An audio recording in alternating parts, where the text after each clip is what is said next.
Hello, and welcome to Second Level Impact. I'm Candace Cieslo, and sitting next to me is Miss Patti Katter. Hi, Patti. Hi, How are you? I am wonderful, fantastic, amazing. What about you? Living the dream. Living the dream. My life is wonderful. My life is like, ooh, that song. Okay, I'm a bad singer on camera. So, Well, yeah. if you haven't guessed, we are going to talk about perception is reality today. And I think that is a big topic because you have your Facebook, Instagram life, and then there's real life. And sometimes those do not mesh up. But I think that is one of the things that we are trying to do is be authentic, the same person we are on screen, minus a whole lot of makeup, is the same person we are off screen. Mm-hmm. What do you think, Miss Patti? Yeah, absolutely. I mean, right before the show, I'm like, Candace, I don't have a lot of my clothes here right now because of various reasons that everybody's wondering why now, but I'm not telling you. That's another episode. But yeah, I mean, before we get on camera, we're worried like, is my hair done? Do I look okay? Is my makeup done? My clothes are not as fancy today as sometimes other days. And yeah. Well, it's funny because I have two sides. I have my dress business side, and then the other side is literally sweatpants and t-shirts because, well, one, I help coach basketball and I'm an athlete and it's very comfortable. And so I have only the two. I don't have a lot of nice, like casual clothes. I see people go out and they look so put together in this like quick, trendy outfit. That is not me. Yeah.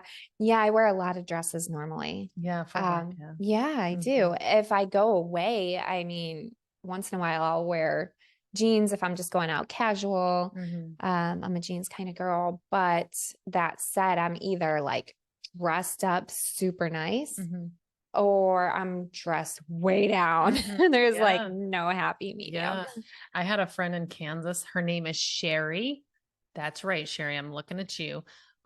So she actually suggested to put me on a show of what not to wear because all I had in my closets were suits.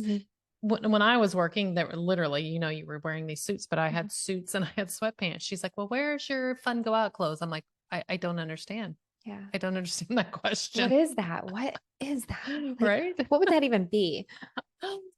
So in this perception is reality, part of what goes on and part of what I'm learning about is everybody now has a brand. Like, what's my brand? And when you have like a famous person who promotes this healthy lifestyle, but secretly they smoke behind the scenes, or you have a president that is promoting healthy lifestyles, but secretly smokes behind the scenes. These things, it's the brand because they want the perception of this persona out there to encourage people to follow. And it makes sense. If you want to promote a healthy lifestyle, they can't see you smoking on the side. If they want to promote peace, they can't see you losing your mind in your car, yelling at the car in front of you. So, and that's fine. But again, perception versus reality. Do you see a lot of conflict? Oh my gosh. I can't even get the sentence out. She's like, oh. You don't even want to know what's in my head right now, you guys. I automatically revert to when I was a kid and I seen this pastor up on stage, like preaching his heart out, screaming at the audience. And he weighed probably 200 pounds more than he should have. And I'm like, dude, as a kid, right? Dude, you are telling us that we're supposed to have our body as the temple and look at you. Like, so my perception was looking at him like, oh, you're all just a lot of hot air. So that was my perception. But if you actually got to know him, he was actually a really good guy who just had one thing on his plate that he had. Well, that was no pun intended.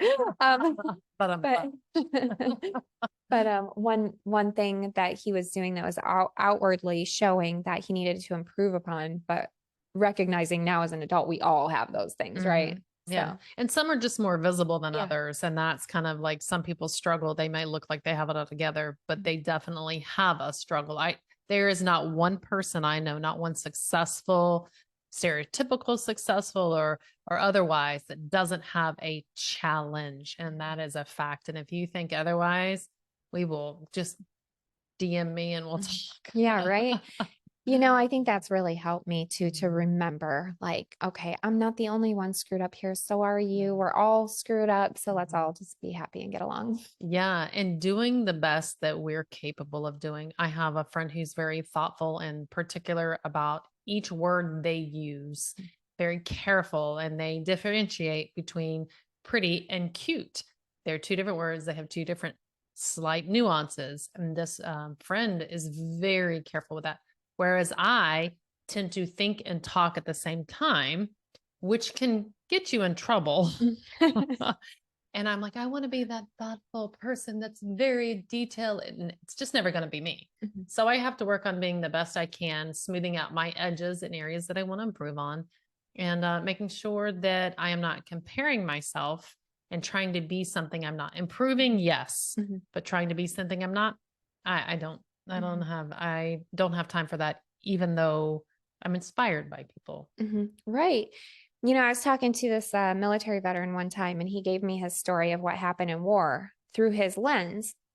And then I get together with some of his buddies that he was in combat with, and they each had such different perspectives on things. Mm-hmm. And it really is eye-opening to remember that the way that I remember things, like the way I remember my grandmother's house, I remember it smelling so good, like cookies and fun, and having the little TV show that I used to like on, and relaxing and cuddling.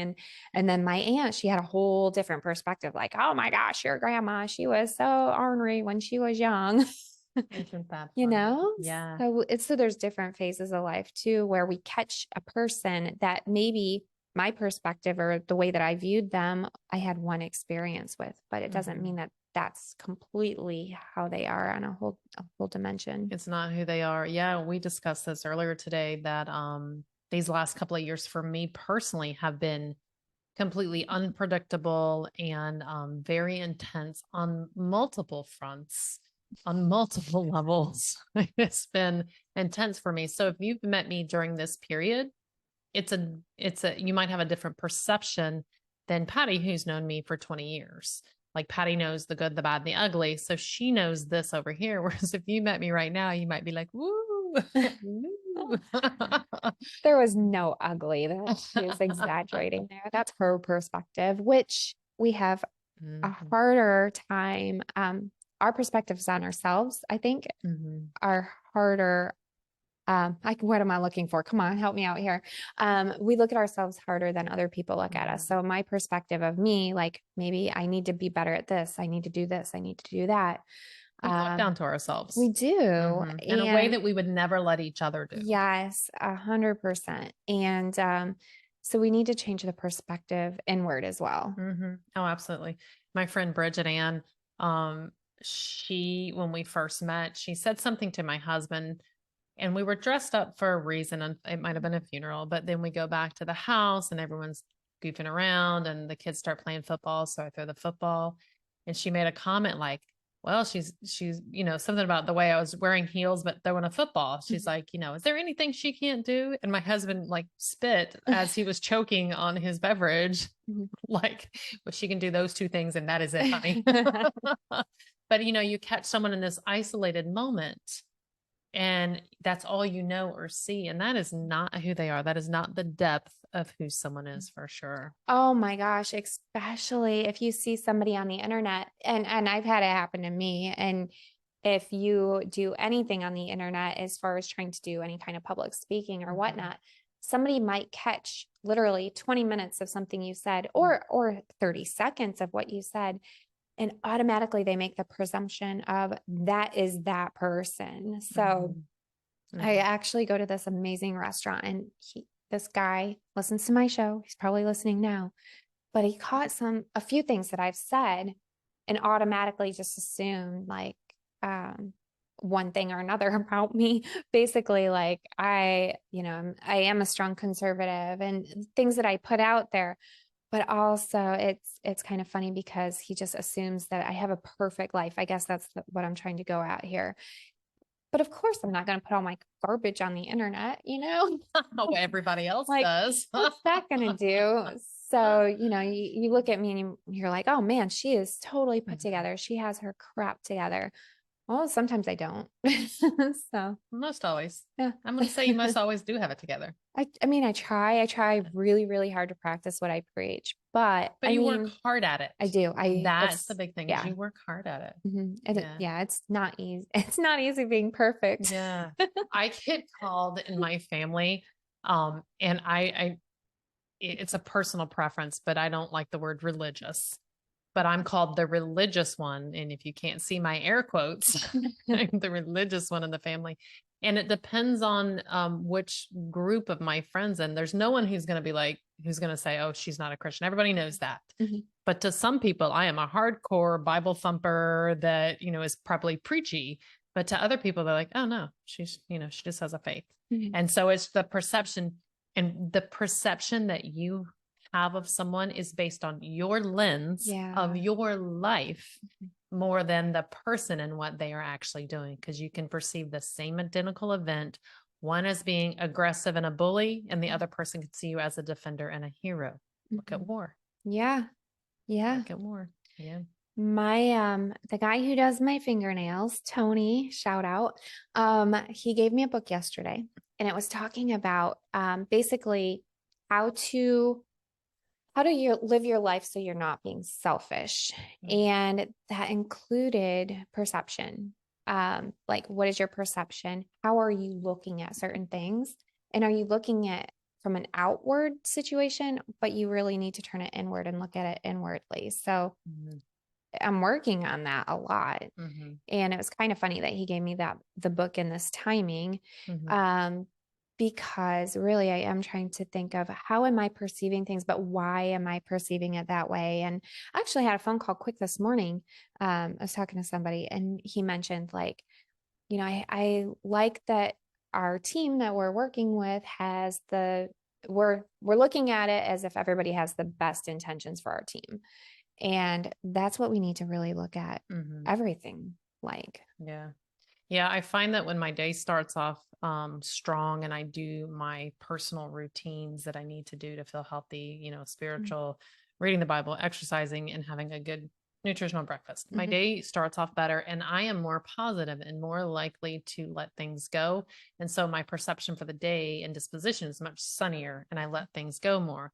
But if I start off, eating ho-hos and ding dongs and hot chocolate in the morning and I roll out of bed and wear pajamas out to the supermarket, then I might be a little grumpier and I take offense to what other people are doing. And probably it's because I'm offended at what I've done. Yeah. Oh, yeah. I mean, I don't know about you, but okay, I know there's men listening. This is going to be weird, but I'm going to say it anyways because I'm authentic right now. But I don't know about you, but how many times you have to just run to the store really quick to grab like a carton of eggs or something. And for me, I'll just like throw on some sweatpants, no makeup, put my hair in a ponytail. I won't even put a bra on. That's what I was going to say. Yeah. And then I go into the grocery store and I think I'm not going to see anybody I know. I'm going to not make contact with anybody. I'm not going to look at anybody. I'm going to go to the self checkout. I'm in and I'm out. And it never fails. Like somebody that you know is in the store and it's like, Patti, is that you? But my perception of myself already before I even ran out the door was I look a mess, kind of like today recording, kind of look a mess. I'm not all put together like I normally am. So I have that perception of myself automatically thinking other people are going to see me like that. The fact is, I don't think anybody cares what I'm wearing right now. I don't think anybody cares what I wore in the grocery store. No, I don't. We put too much emphasis on that. And I do know there was a kid in high school and this is such a compliment and I'm kind of hesitant. I probably won't say his name, but tell me afterwards if I should. So he was an amazing person, super sweet, super athletic. Everybody loved him. He wasn't a 10 on a scale of 1 to 10. He was just a kind of a normal looking guy, but he got best looking in the school because of who he was.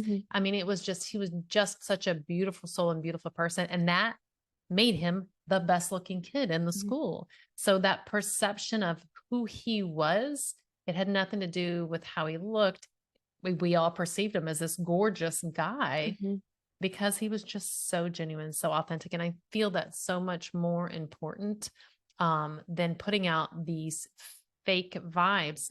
But conversely to this, we've gone from this Stepford Housewives, prim and proper, to, well, I don't give a crud what anybody else thinks. Like, we have really gone the other way. And that too is also unhealthy, because if we as a community don't come together, problems are not going to be solved. If we continue to work in these silos and these individual me environments, nothing will get accomplished. And we can see how we have digressed as a community and as a nation, because we are so concerned about self that we're not looking out, we're looking in. And that is, to me, a very quick way to not, what's the opposite word of evolve? Devolve.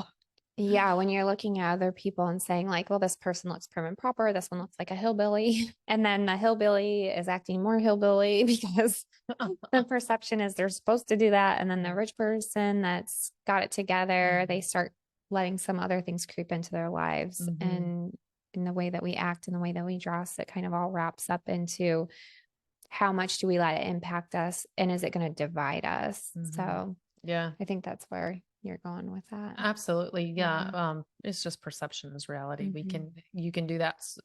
For example, in war, in combat, we call it the American Revolution, but the British, they say it's the Great Rebellion, because for them, it was horrible. What are the Americans doing? The Americans are like, hey, we want our independence. This is great. So, and if you look at the unfolding events in the Middle East, there are such passionate views on, that Israel's in the right, that Palestine's in the right. Some people are even backing Hamas. And it's the perception of how they were raised, their faith, their ethnicity, their family values. And then there are some people who don't care. They're just angry, and they're going to do anything to incite anger. Yeah. I mean, there are people that literally don't really care, but they want to be on the angry side because they just feel that frustration inside. I want to do a show on energy, because I'm sitting here thinking I have so much to say about that. People distracting us to get off of our mission, whatever it is, to basically do whatever they want us to do. So we just had a show about anger, and we were talking about how if somebody's really angry and they're projecting anger, sometimes they're trying to get somebody to do what they want.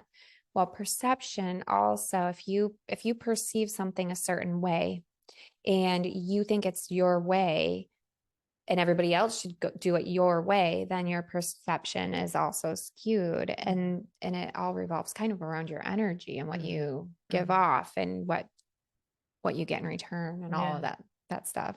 One of the things that I think is interesting, I played basketball in college. Sports were very important to me.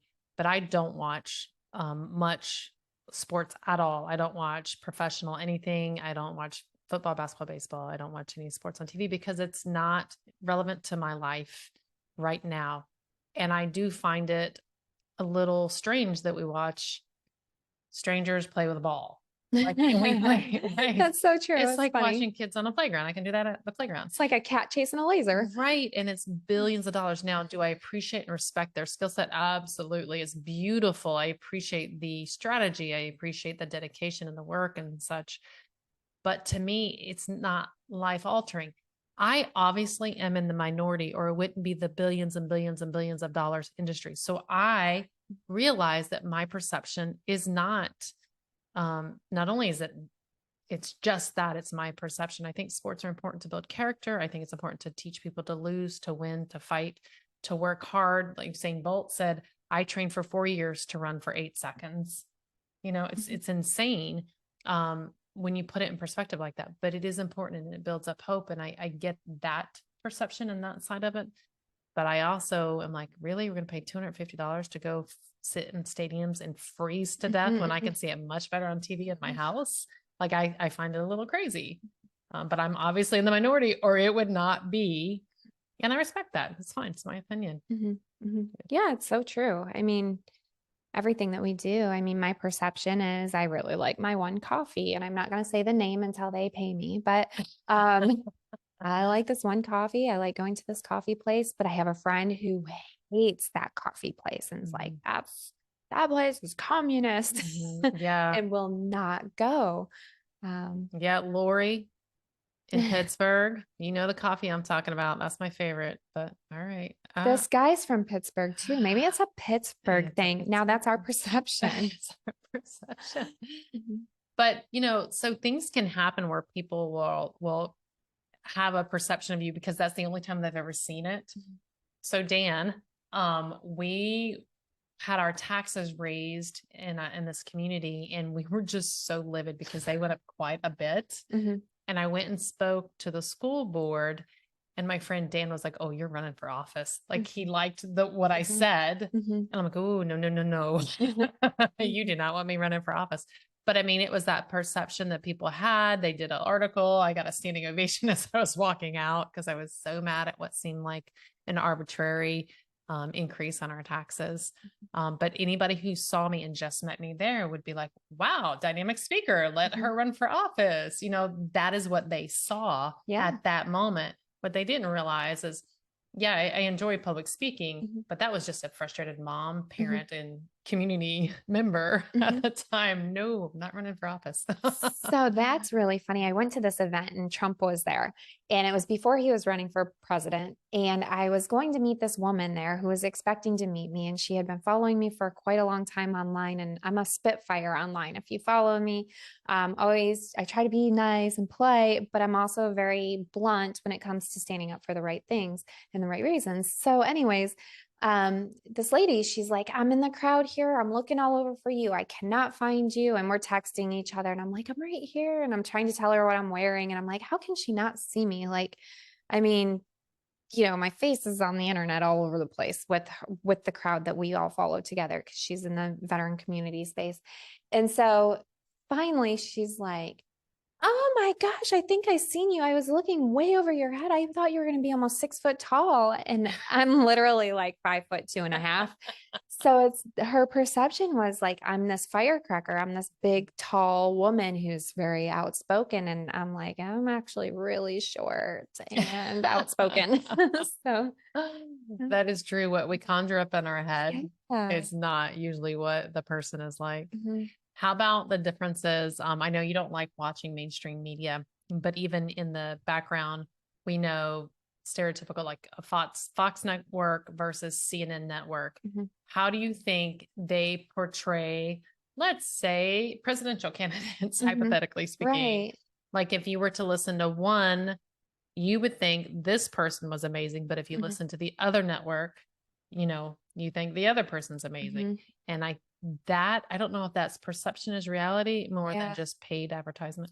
Yeah. I think that we let ourselves get too impacted on the outside noise around us. So I'm really trying to focus on inwardly, and that includes what I digest, right? The things that I digest. So my news feed on Facebook, if I see something really negative or something that's just rubbing me the wrong way, I'll go ahead and I'll hide it. But the same thing, like with the media channels, I've realized actually I've been watching it more now because I'm trying to educate myself leading up to the election, trying to decipher, what's right, what's wrong. But that said, I don't really watch the news part of it because I can hear the tone of people's voices and I don't want that to impact me. So I'm just reading like specifications on these candidates. And I think that you're right. The perception on the media that's coming in at us is coming at us from different people's voices. So those of you listening to our show right now, you might be like, hey, I'm friends with Candace, so I'm going to listen to her because I really like her. Or I'm going to listen to Patti because I really like her. But then somebody might say, like, I listen to Candace and I really like her, but that co-host, Patti, I don't know about her, So we automatically have a softness in our heart for something that we kind of feel for. And then we take their perception and let it impact us sometimes.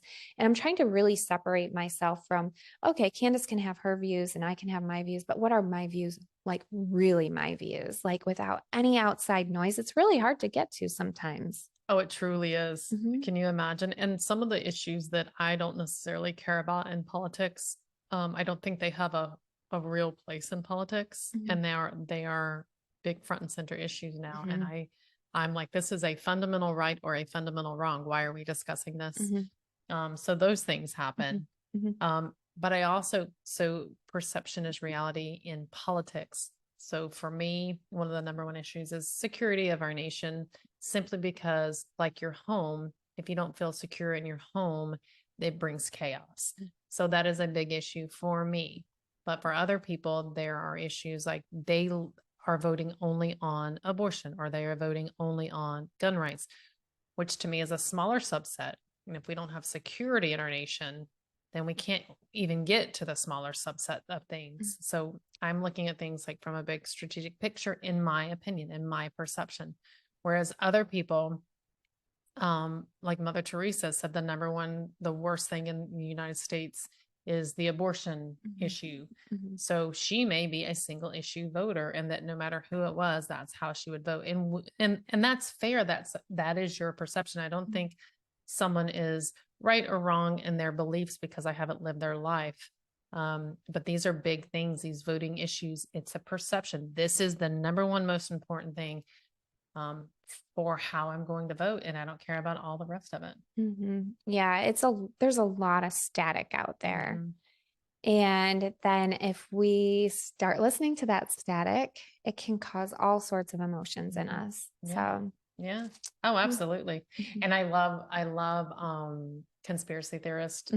Even the extreme ones are kind of funny to me. Yeah. But I love it because to them it is real that, you know, that there was only one person that killed JFK. There was a team from Cuba that killed JFK, you know, so these kind of things, that's their perception. No one landed on the moon. I've heard that one recently, that it was a ploy, that no one ever really landed on the moon. The footage was horrible. Like it was really bad. 60s. Yeah. So, but that it's not I'm like, hey, that's your perspective. I wasn't there, so I can't verify or, you know, I can't really tell you the truth on a lot of these things. Holy cow. Yeah. My son, he's like, Mom, how do we know that back in Bible days that they didn't have a lot of technology? Like our perspective is how we read the Bible, and how we read the Bible. It's literally our interpretation, and each man reads it differently and interprets it differently. Yeah. I've paused my doctorate work, and one of the frustrations I had during it was they would say, well, what does God mean here? I'm like, listen, I am not divinity. I will not tell you what God says. If you will allow me to phrase it, this is my opinion, I'll be happy to, but I am not going to say this is what Jesus meant, because I don't know what Jesus Oh my meant. gosh, like the catechism. Like I had catechism when I was younger. It's like, who made the earth?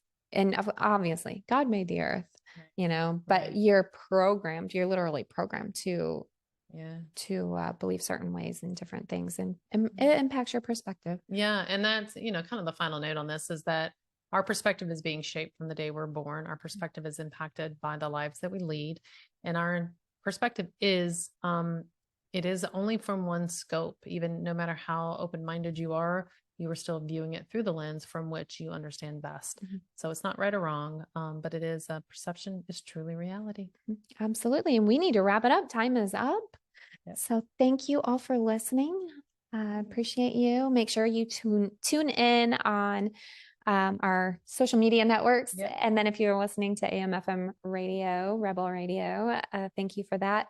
And I appreciate all your time. And be sure to follow Candace and I on Instagram as well. You can find us at Second Level Impact.